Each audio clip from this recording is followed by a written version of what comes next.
Boa noite, amigos. Estamos no Instituto de Cultura Espírita de Florianópolis, ICEF. Nossa reunião é ao vivo. Estamos em 2019, em maio, dia 19. Aliás, junho? 19 de 6 de 19. Bem, hoje nós vamos conversar um pouquinho sobre esquecimento do passado, memória, reencarnação e a questão do conformismo, da acomodação, tá? Com relação a esse conhecimento sobre reencarnação. Para algumas pessoas tem esse viés, esse ângulo, que a gente pode, no decorrer da nossa exposição, trocando algumas ideias. Bem, a propósito, eu escrevi um artigo sobre isso. Vou pedir para Giovana então ler umas frasezinhas, a gente vai comentando e à medida que formos comentando, os presentes podem fazer perguntas, tá? E a gente vai dialogando. Então, para deixar assim bem claro, nós vamos tratar então de memória, acomodação e arrependimento, né? Então, basicamente, esse é o nosso assunto de hoje. Então, no artigo, né, escrito pelo Dr. Ricardo, nós temos aqui o seguinte: muitos de nós que nos dedicamos ao estudo e à pesquisa da reencarnação, ou seja, da pluralidade das existências, já questionamos a respeito de não termos lembrança na memória atual dos equívocos de vidas passadas. À primeira vista, se nos afiguraria injusto sofrermos por algo que fizemos em vidas anteriores e que não nos recordamos. Isto. É interessante o seguinte, as pessoas colocam, mas não é justo eu, entre aspas, sofrer por alguma coisa que eu não sei mais o que eu fiz, não me lembro mais do que eu fiz. Até um dia alguém me colocou o seguinte: é como você dá um castigo para um filho por alguma coisa que ele não sabe que fez. Então parece sem sentido isso, né? Bem, na realidade, a questão de nós não nos lembrarmos das vidas anteriores é um processo terapêutico, é um processo de proteção, é um mecanismo que a natureza cria, né? Que a lei cósmica universal cria, né? Através das leis da natureza, das leis da biologia e tudo mais, para que nós estejamos protegidos por todas as dificuldades que vamos encontrar nesta vida. Que se nós tivéssemos consciência seria insuportável. Como assim? Imagine você ter um filho ou alguém extremamente próximo, um pai, um irmão, onde você teria a lembrança, a consciência de que esse indivíduo lhe fez um mal terrível numa vida passada. E que agora estão juntos para esquecerem, perdoarem-se e até se amarem, se possível. Gente, lembrarmos-nos das vidas anteriores seria um pesadelo insuportável. Então, essa anestesia, esse adormecimento que nós temos, né, na vida atual, não nos lembrando dos detalhes das vidas anteriores, é um processo de proteção que a sabedoria cósmica universal nos proporciona. Diriam alguns em outra linguagem, misericórdia divina, né? Na realidade, essa lei cósmica universal que nos protege. Então é extremamente terapêutico isso, né? É claro que existem circunstâncias que isso precisa vir à tona, mas aí a gente pode tratar disso na sequência. Então, é totalmente inadequado, seria totalmente inadequado se nós tivéssemos consciência disso. Mas vamos seguir, o que é que nós colocamos no artigo? Então, tá. Agora, então, faria uma pergunta. Sim. Então, segundo esse ângulo de abordagem, então, qual seria a razão do porquê desse esquecimento temporário?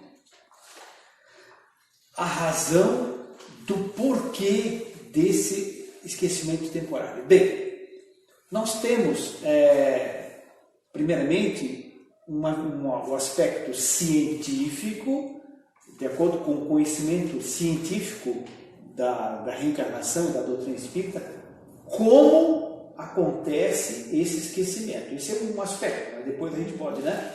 Você pode trazer outros questionamentos interessantes. Como acontece isso?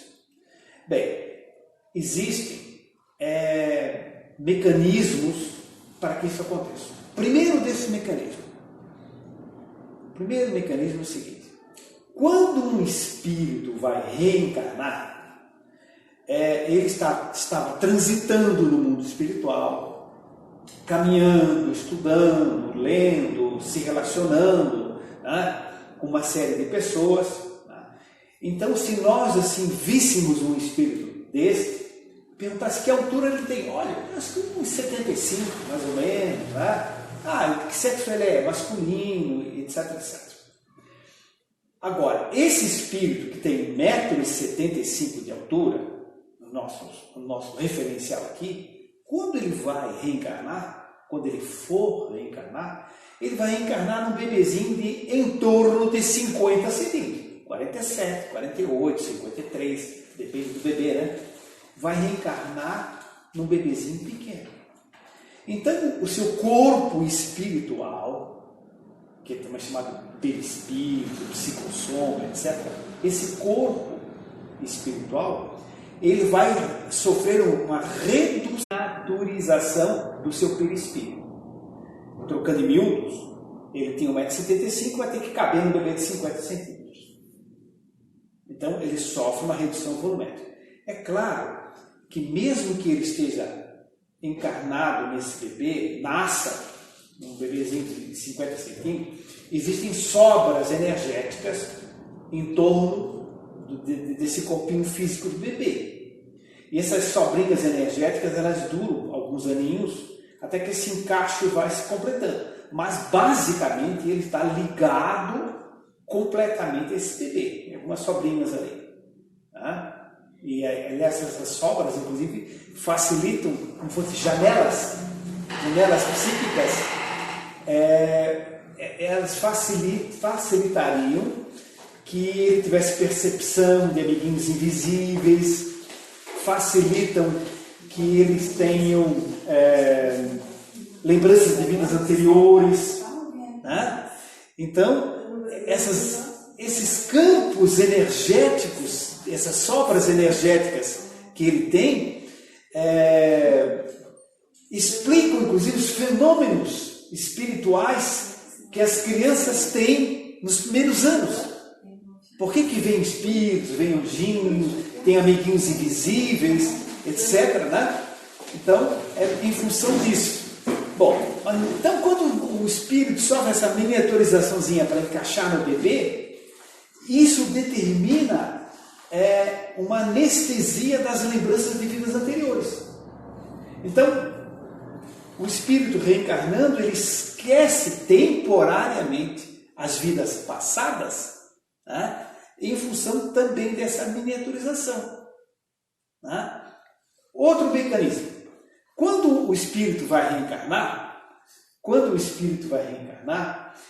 ele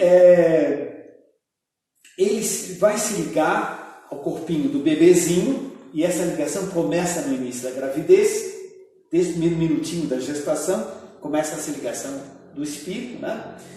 E quando no bebezinho, no feto, se forma a glândula pineal, no fetinho, o espírito, ele, pelo seu chakra coronário, ele começa a utilizar a glândula pineal e o cérebro do feto, com 3 meses de gestação. nesse momento, ele costuma esquecer temporariamente, né? Adormecem, anestesiam as lembranças de vidas anteriores. As lembranças de vidas anteriores. Entende? Queres que eu leia aqui? Leia. Tá. Então, aspecto científico do esquecimento do passado. Quando nós, espíritos, retornamos para uma vida física, o processo da reencarnação inicia-se no momento da fecundação, a concepção. O espírito reencarnante se liga a cada molécula do embrião em formação para fixar-se. Isto vai ocorrendo gradativamente ao novo invólucro biológico. Essa fixação progressiva ao embrião, em especial ao novo cérebro fetal, ocasiona a mente expressar-se pelos novos neurônios recém-formados, daí o esquecimento do passado. Além disso, no momento em que a glândula pineal do feto está formada, o espírito, via chakra coronário, passa a se expressar pelo novo cérebro, reforçando a anestesia ou adormecimento das lembranças de vidas anteriores, as quais não se perdem, permanecem todas elas arquivadas nos núcleos energéticos do inconsciente, que está na essência do espírito. Outro fenômeno que contribui para a anestesia da consciência daquele que renasce é a miniaturização do corpo espiritual, já que as moléculas que compõem o corpo espiritual sofrem um adensamento com o intuito de fixação ao novo organismo físico de aproximadamente 50 centímetros. Esta miniaturização, sem perda de suas propriedades, dá-se por redução da vibração, ocasionando uma maior concentração dos elementos constituintes do corpo espiritual. Portanto, um adensamento para o encaixe no corpo fetal. Então, esses seriam, assim, os aspectos científicos do esquecimento do passado. Exatamente. Bom, depois a gente vai ver a questão filosófica, assim, em seguida, né, o que nós escrevemos, creio, né? Até aqui, alguém de vocês gostaria de fazer alguma pergunta? Fiquem à vontade, todos. Pode falar um pouquinho mais alto para poder captar ali na gravação. Cotidianamente, a gente diz que a gente aprende com os erros, né? A gente melhora se a gente não trabalha aquela nossa falta. Daqui a pouco a gente pode incorrer novamente naquela falta, né? E o fato que explicasse desse esquecimento temporário deve ter uma sensação do que já vivemos, né? Porque senão poderíamos incorrer em erros já cometidos. Bem interessante. É o seguinte, tudo que nós já fomos em vidas passadas, todas as experiências, elas não se perdem. Elas estão arquivadas dentro de nós. Tanto é que se nós formos hipnotizados, demos a data, o horário, a gente vai dizer, está morando em tal país, o nome da rua é tal, o número da casa é tal, onde é que você trabalha? Eu trabalho na fábrica tal, está tudo guardado lá. Só se perguntarem conscientemente, não sei, mas está lá no meu inconsciente toda a informação, estão lá todas as informações. Né? Significa o seguinte, que todas as minhas tendências estão aqui dentro de cada um de nós. Né? E essas tendências, elas têm que ter novas oportunidades para nós exercitarmos para verificar se nós já aprendemos. Por isso é que chama-se provas, ou se chama de provações.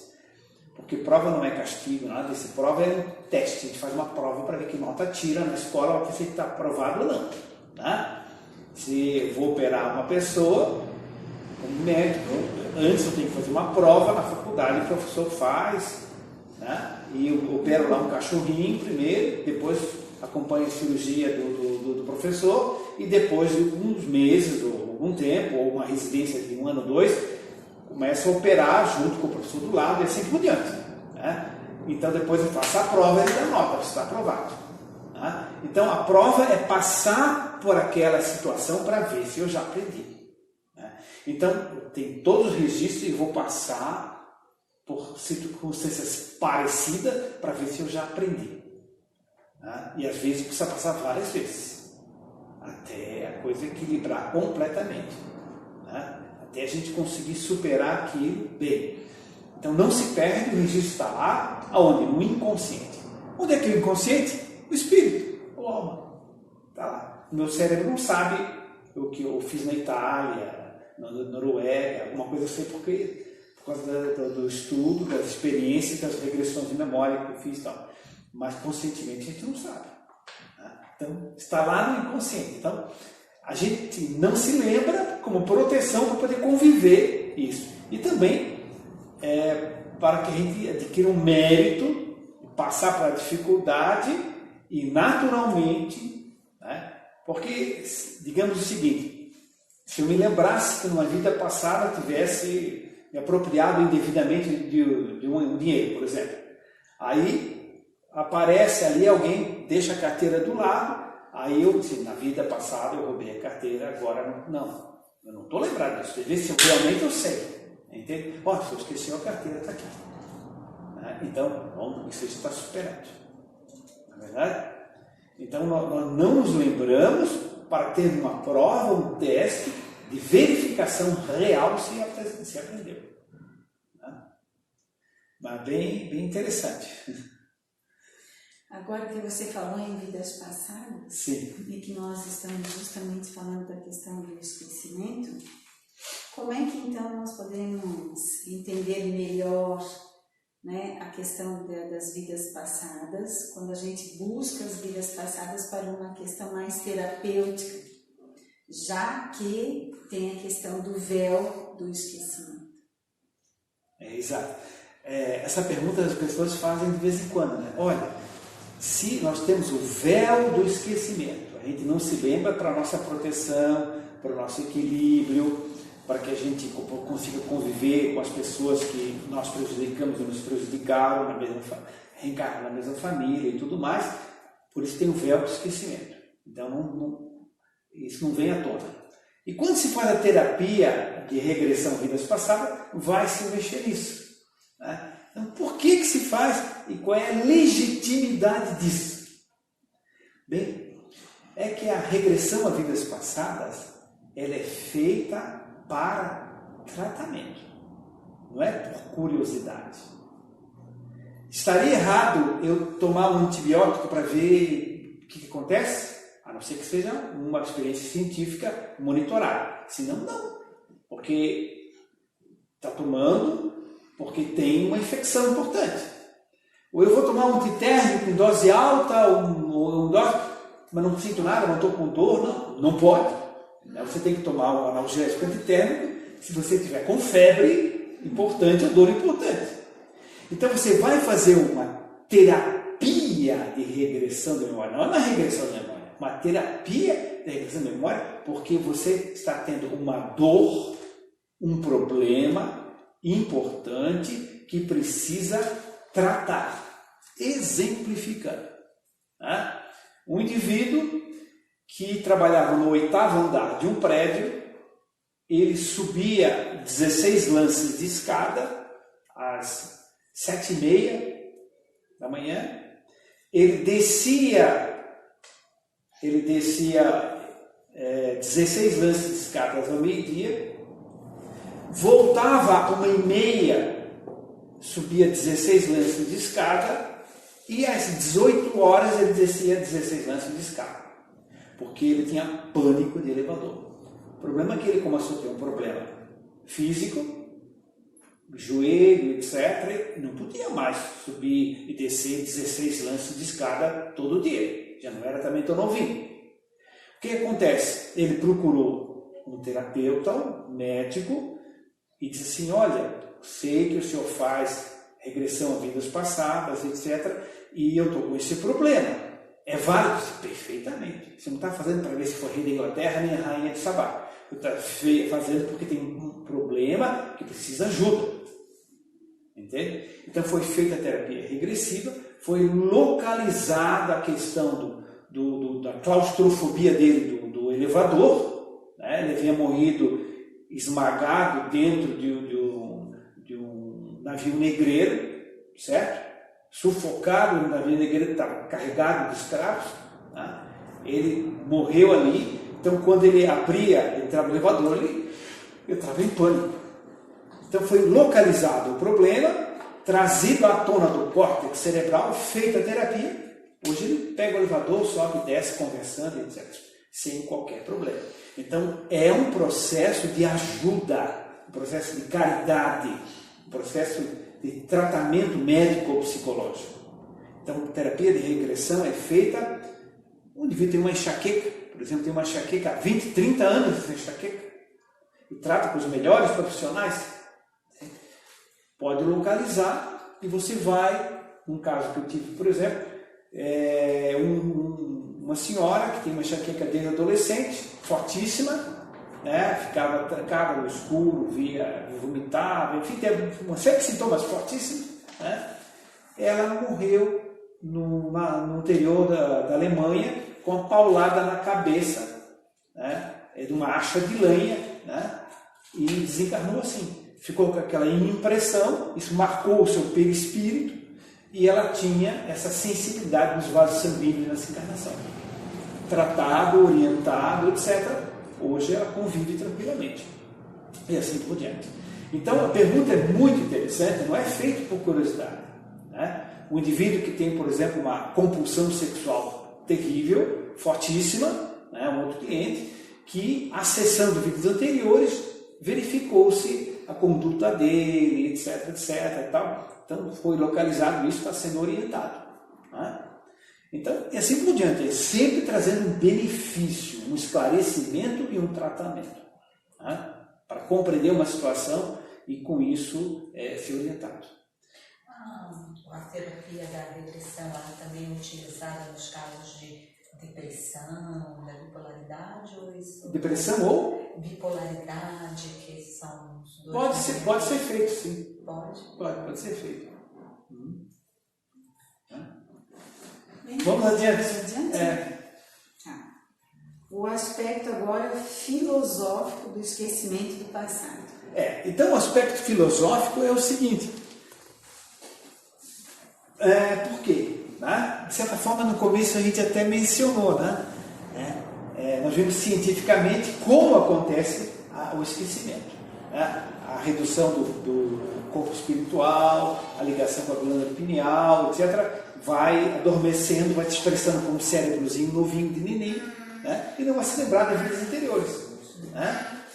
Agora, então, a razão disso, né? Então pode ler quem nós escrevemos. Bem, somos informados através das mensagens psicografadas sobre a razão do esquecimento temporário do passado. Vejam só. Então essas explicações que estão sendo dadas, elas não são assim criação da gente, né? São simplesmente reproduções das orientações dadas pelos espíritos através dos médiuns que explicam essas questões, né? Onde Chico Xavier, por exemplo, foi um dos mais importantes médiuns que recebeu 400 e poucos livros a respeito, ditado pelos espíritos, falando sobre questões como essa. Outro médium fantástico, Divaldo Pereira Franco, que já está, se não me engano, uns 300 livros, não sei, uma imensidão de livros, também já perdi conta, né? Não, porque está sempre acrescentando.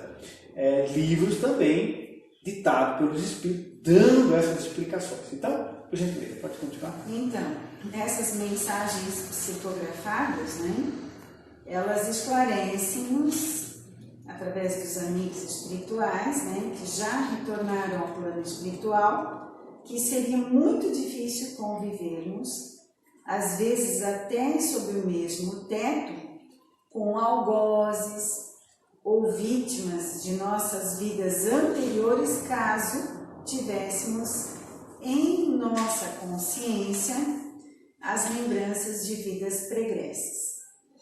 Sabemos que os lares são ninhos apropriados para desabrochar dos melhores sentimentos, revestidos da mais pura autenticidade.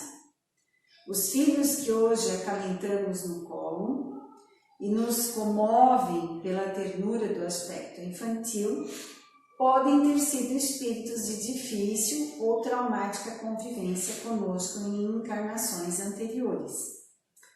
Retornam a nós, atraídos pelo magnetismo da mútua experiência que nos uniu no passado, e agora temos, pelo esquecimento do passado, a oportunidade do mútuo perdão e desenvolvimento do amor. A anestesia do passado, portanto, é uma necessidade que visa facilitar a superação de difíceis provas. Além disso, é um véu parcial que será retirado em um momento futuro. Esse momento futuro pode ser após desencarnar, após voltarmos para o plano espiritual de onde viemos, né? Ou pode ser em outras circunstâncias, como um processo terapêutico, por exemplo, né? Então, é um véu temporário. Né? Quer se perguntar alguma coisa? Não? Está raciocinando, assim, está pensando, né? Sérgio, se quiser explicar. Por enquanto, nada. Sim. Bom, dentro dessa observação que nos fazem aqui os amigos espirituais, né, sobre a questão dos espíritos que retornam ao lar para justamente a gente superar as dificuldades, né, não significa que isso poderá acontecer apenas numa existência.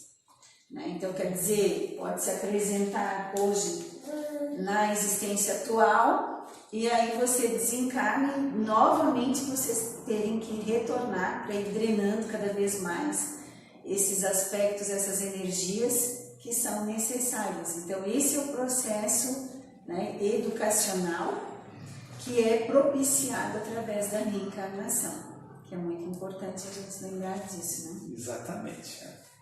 Então, e a acomodação e o conformismo?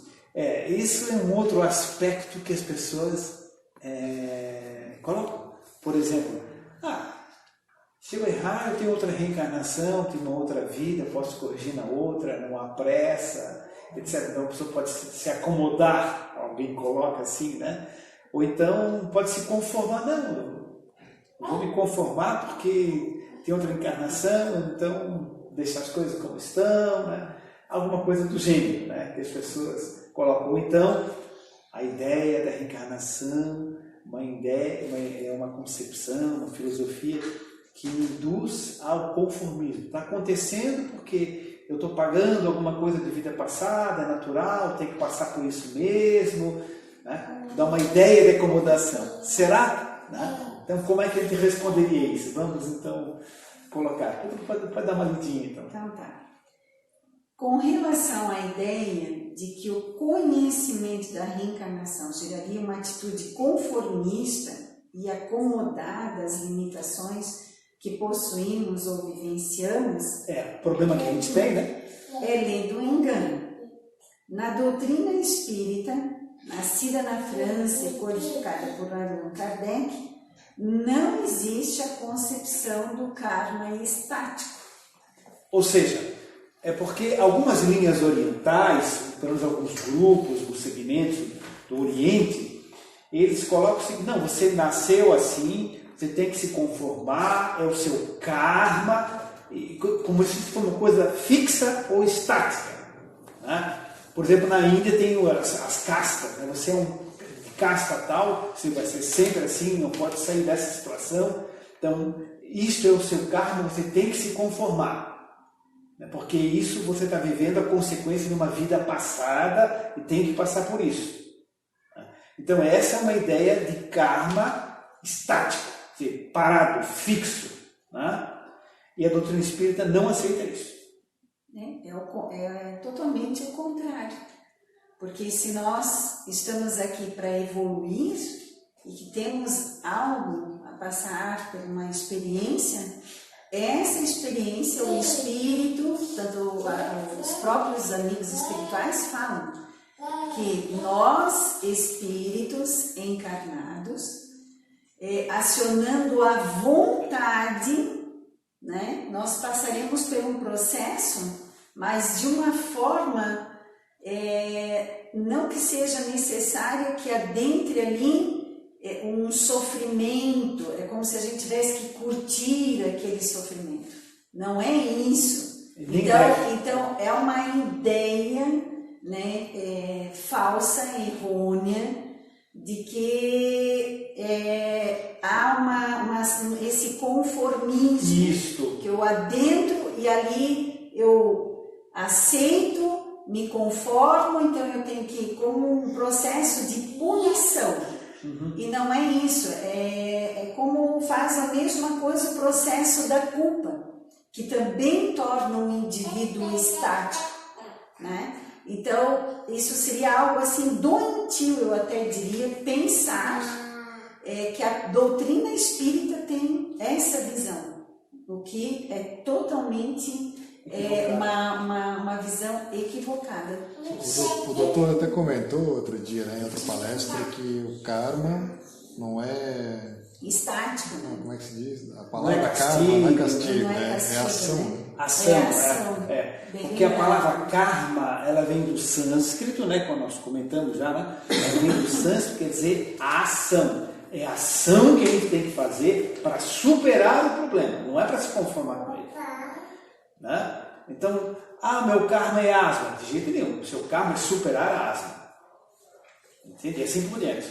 Tanto que você diz aqui que o karma, ele é dinâmico, né? E deve ser mudado a cada minuto de nossa existência. Então, quer dizer, conforme nós vamos evoluindo, esse processo vai se modificando, ou seja, é dinâmico, não é estático. Então, como é que isso ocorre? Com atos, aí vem a questão da vontade, a minha mudança verdadeira, a minha ação. Então, com atos, palavras e ações constantes. Reencarnamos para quê? Para mudar, para progredir, evoluir e superar as imperfeições, e não para pagar pecados. Exatamente. Continuando aqui... Sim, quando vocês quiserem fazer alguma pergunta também, fique à vontade, tá? Então, você reforça aqui que não aceitamos nem tampouco compactuamos com as concepções de que se deve adotar uma atitude conformista frente às limitações em geral. Ensina-nos a concepção espírita, com base em Kardec, que todas as limitações são desafios que devem ser vencidos e é nossa obrigação vencê-los, o que diverge completamente da visão de alguns orientais. Alguns, porque algumas linhas não são assim, né? Mas, além disso, ao tomarmos conhecimento de que a situação de vida atual não é uma determinação arbitrária de Deus, privilegiando uns em detrimento de outros. Um parênteses, porque se houvesse uma vida só, sim, e não várias reencarnações, então Deus estaria privilegiando uns em detrimento do outro. Ou seja, por que um nasce sem braço, sem perna, com doença mental, passando miséria, fome, etc., e outro nasce redondinho, bonitinho, saudável, etc., com comidinha e roupinha quentinha e tudo mais? Porque Deus quer. Que Deus seria? Né? Que Deus seria esse que seria tão parcial e tão injusto? Seria assim se houvesse uma vida só. Na realidade, são múltiplas vidas, múltiplas oportunidades, e as consequências que nós estamos vivendo hoje são consequências que nós mesmos as criamos. Ninguém reencarna num lugar de profunda miséria, de fome e de sofrimento por um azar. Né? Quando que o amor universal, a sabedoria universal, Deus, criaria isso de uma forma assim imparcial, etc. Não existe isso. Né? Na realidade, a explicação de muitas vidas torna lógica a questão da justiça divina e do amor universal.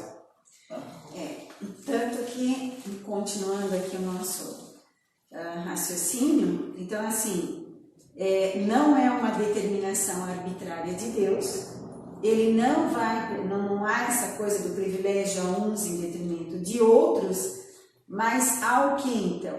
Há uma consequência de atos nossos de vidas passadas. Essa é a grande questão.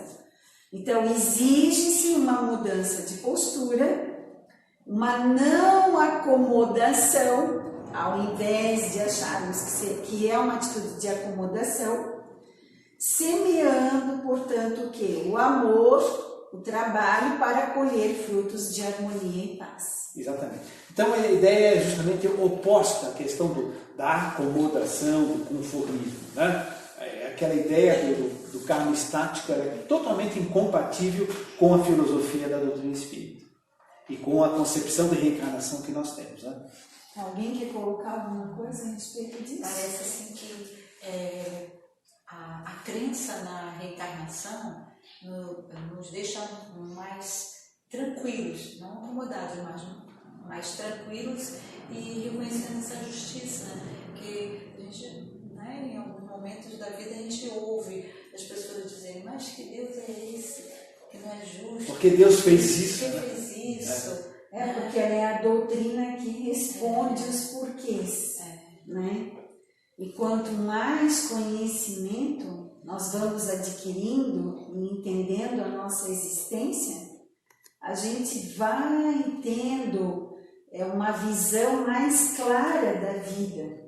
E tendo essa compreensão, então faz gerar uma ideia para aqueles que não têm essa visão, não têm esse conhecimento, de que nós sejamos conformistas. Né? Dá essa falsa ideia. E que na realidade não. Já é o quê? Nós já vamos atuar com um conhecimento onde estaremos diante de certas situações, e essas situações que se apresentarem, nós colocando o conhecimento em prática, facilita o entendimento do porquê que estamos passando por aquela situação. Né? Então, esse é o aspecto que clareia, que ameniza a dor, o sofrimento. Né? Não é que vai ser tirado de nós a experiência que precisamos passar. Né? É claro que a nossa mudança dos nossos atos vai facilitar o processo, mas o processo o processo que, no caso, iremos passar, é um processo que ele é educativo, a gente tem que ter esse olhar, né? Mas sem achar que devemos pagar ou temos que realmente ser castigados por isso. Isso jamais. Sim, Sérgio. Eu acredito que essa ideia errônea vem muito das religiões mesmo, né? Onde eu cometi um pecado, então eu tenho que rezar 10 Pais Nossos e 20 Ave Maria para queimar o pecado. Não é tão simples assim, né? Sim, não é tão simples então, assim. o castigo, entre aspas, que a gente sofre hoje, não é simplesmente aguentar para queimar o pecado passado. É uma coisa que eu tenho que superar com a minha própria atitude. Exato. E transformar isso para virar um benefício. Né? A própria ideia da promessa, por exemplo, que o pessoal diz, né? Eu vou ficar sem comer doce, faço essa promessa, se eu conseguir que meu filho fique bom de tal doença.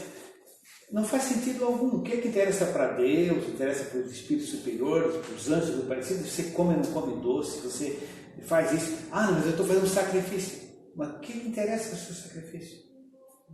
Entende? Não tem utilidade alguma. Entende? Então as pessoas querem se privar de alguma coisa, como se tivesse uma barganha, um negócio com Deus, como se Deus fosse uma pessoa, ele está fazendo isso e tal. Entende? Não, uma coisa que não faz sentido. Mas sempre aquela ideia de que eu tenho que sofrer alguma coisa para merecer alguma coisa. Ou se eu sofrer, então estou me livrando de alguma coisa que eu fiz. Não é o sofrimento, é a mudança de postura, é o crescimento, é o desenvolvimento, é o amor ao próximo, a atitude amorosa, compassiva, fraterna, isso sim. Não é? Então, o próprio, inclusive na Idade Média, até hoje existe, né?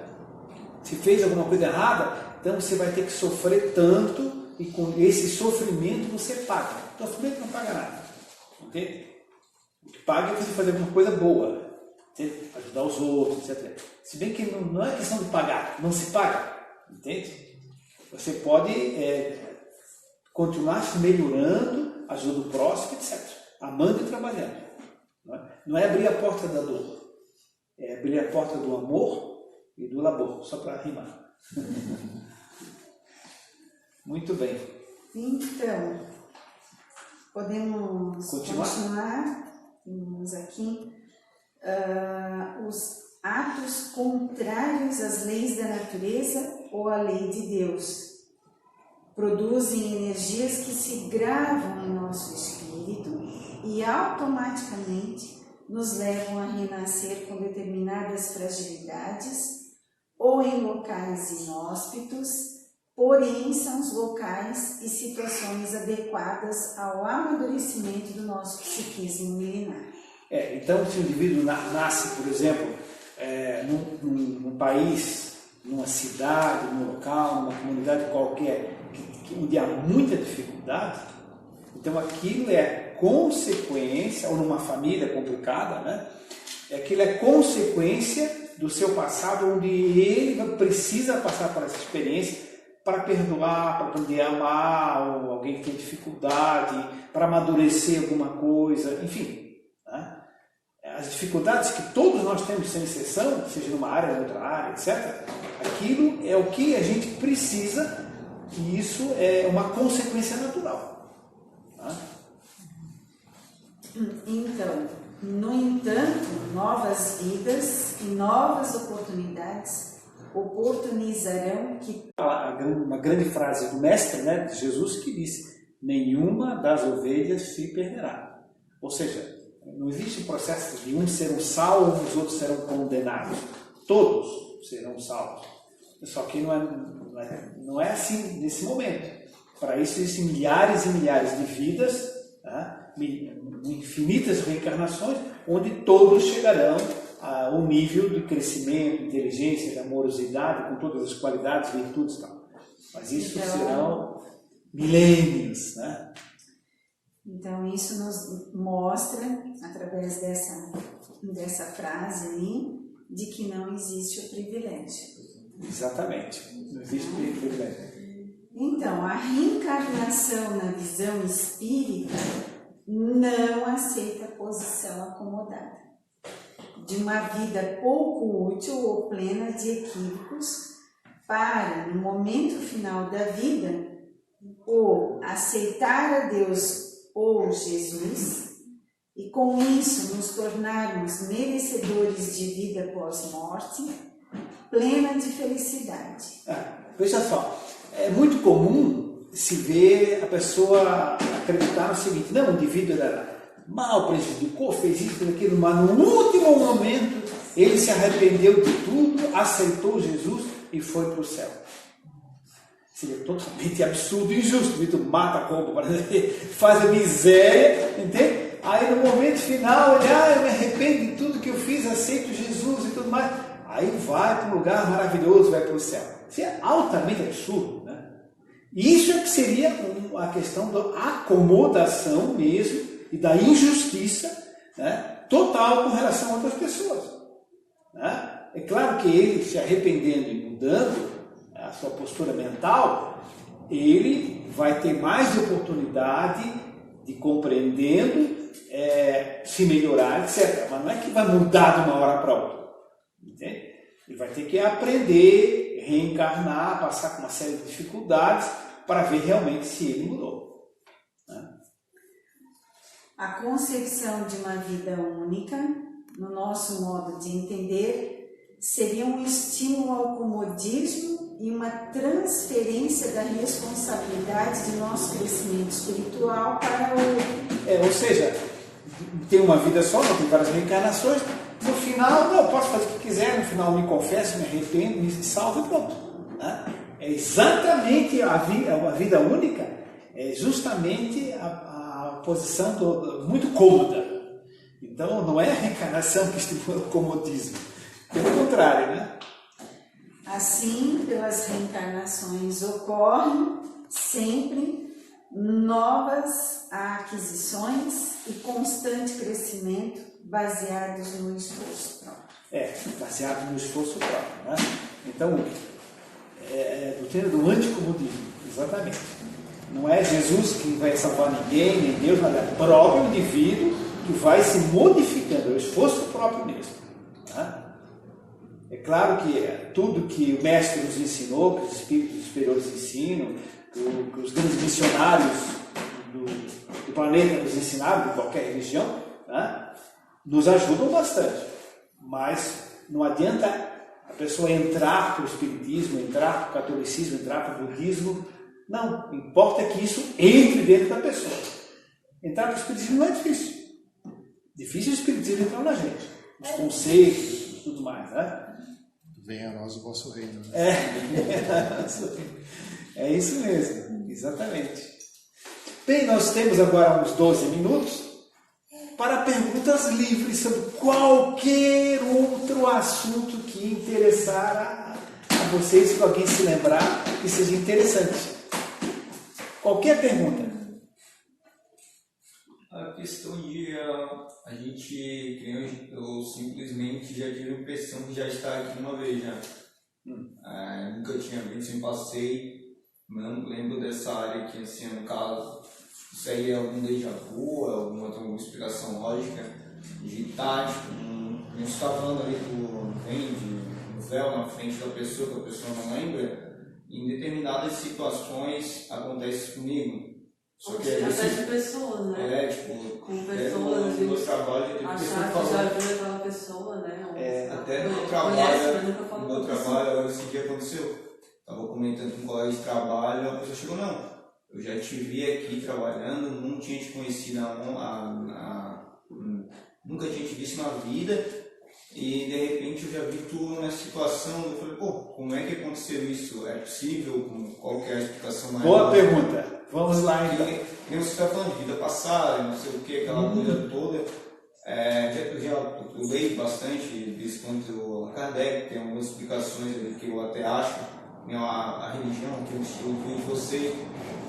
Tem outras que não dá essas perguntas para a gente, é porque Deus quis e deu e não tem explicação. Vocês aqui, vim pelo fato da minha mulher, os pais dela são espíritas e fazem boas ações, aquela coisa. Eu até vim de uma religião diferente, aquelas coisas. Quer que responda aquela questão que você fez ali? Vamos começar então por aí. Então. Essa sensação de já ter visto alguma coisa, você disse corretamente, é o déjà vu, ou déjà vu, em palavra francesa. Assim como tem o déjà vu, tem o déjà senti, o déjà li, etc. Tá? Tem mesmo. E tem um ramo assim, de uma disciplina científica que se chama-se dejaísmo. O dejaísmo estuda todos os tipos de déjà que existem. Déjà vu, déjà vu. Então, já ter ouvido alguma coisa, de já ter lido alguma coisa, de já ter visto, de ter vivenciado alguma coisa. Então, existem vários tipos. Qual é a explicação que dentro da doutrina espírita a gente dá para essa sua questão muito interessante? Vamos lá. Não fugindo da coisa se for uma coisa que se torna hábito, passar pelo mesmo lugar todos os dias, dá a impressão realmente que a gente já viu. Sim, mas que não hoje, é que a isso. gente nunca viu, sempre passa aqui por lá. Não, deu para entender. Então vejamos o seguinte. Existem alguns déjà vu que são experiências que já teve em vida passada. Alguns, provavelmente esse seu ali, não são. Alguns, pelo menos. Alguns déjà vu são situações que a pessoa já vivenciou, já viu, já leu, certo? Em umas circunstâncias interessantes. Por exemplo, o indivíduo dorme, certo? Dormiu ontem. No que dormiu, ele se desdobrou, se projetou fora do corpo e foi uma reunião com alguns conhecidos, alguns amigos. Por exemplo, aqui no ICEF, como nós temos essa reunião aqui, essa reunião também acontece em madrugada, acontece quando a gente se desprende fora do corpo, se encontra aqui para estudar, por exemplo, pode ter sido. E você pode estar passando por aqui, entrou, assistiu a reunião, achou interessante, etc. Né? Aí quando você vem hoje aqui, tive a sensação que já estive nesse lugar. Deu essa fachada aqui assim, os detalhes bem... Então é o seguinte, esse déjà vu não é um déjà vu reencarnatório, não foi numa vida passada que você esteve aqui, certo? Porque a nossa instituição existe há 32 anos, essa casa aqui tem há 5 anos, então não foi numa vida passada que você esteve aqui. Então não é um déjà vu reencarnatório. Pode ser, provavelmente, um déjà vu projetivo ou de desdobramento. Você já pode ter passado aqui, vivenciado essa situação.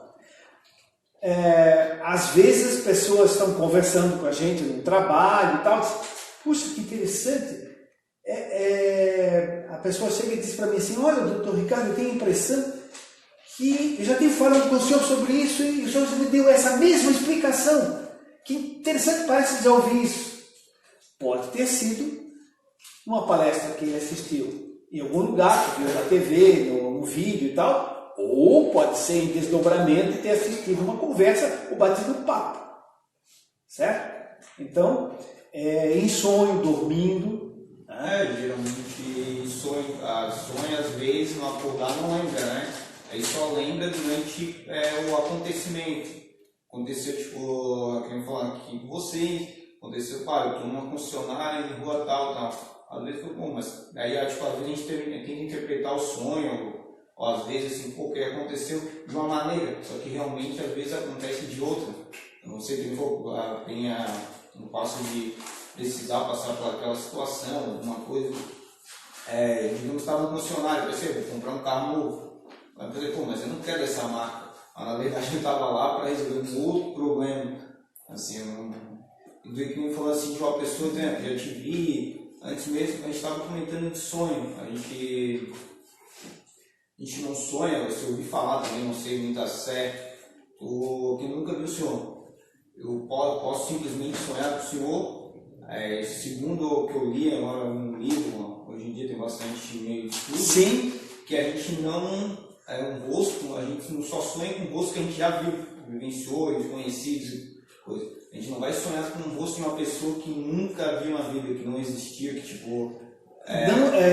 O que acontece é o seguinte, é que a pessoa pode sonhar com um rosto que nunca viu fisicamente.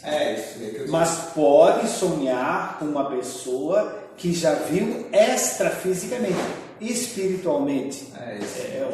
Entende? Então, muitas vezes a gente encontra a pessoa e diz: interessante, tem a impressão que já conheço a senhora, né? Até tem uma palestra que eu faço, que tem um médico e a enfermeira auxiliar da cirurgia. Aí ela diz assim: doutor, eu tenho a impressão que eu já conheço, né? Ele assim: interessante, eu acho que também já conheci a senhora de algum lugar antes, mas de onde que é? Não, de tal cidade? Não. Porque às vezes a gente não convive no mesmo ciclo de amizades, ou no mesmo bairro. coisa aleatória, às vezes é do outro lado do país.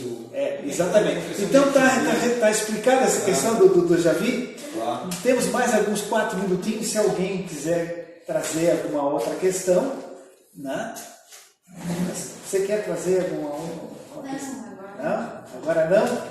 Você? Não. Muito bem. Sérgio? Muito bem. Você tem alguma outra pergunta? Não, só essas mesmo. Tem bastante coisa que eu acompanho com as páginas no Facebook, a tradução da curiosidade, fui lá buscando. Tá certo. Muito bem. Então tá. Podemos encerrar. Podemos encerrar então? Então tá certo. Bom, então nós vamos agradecer a presença de todos. Vamos agradecer a presença dos nossos amigos espirituais que aqui estiveram, nos intuindo, nos apoiando, né? E que possamos receber essas gotas de luz que caem sobre todos nós, essas energias agradáveis, fraternas, amorosas, e levá-las conosco aos nossos lares. Está encerrada a nossa reunião. Obrigado.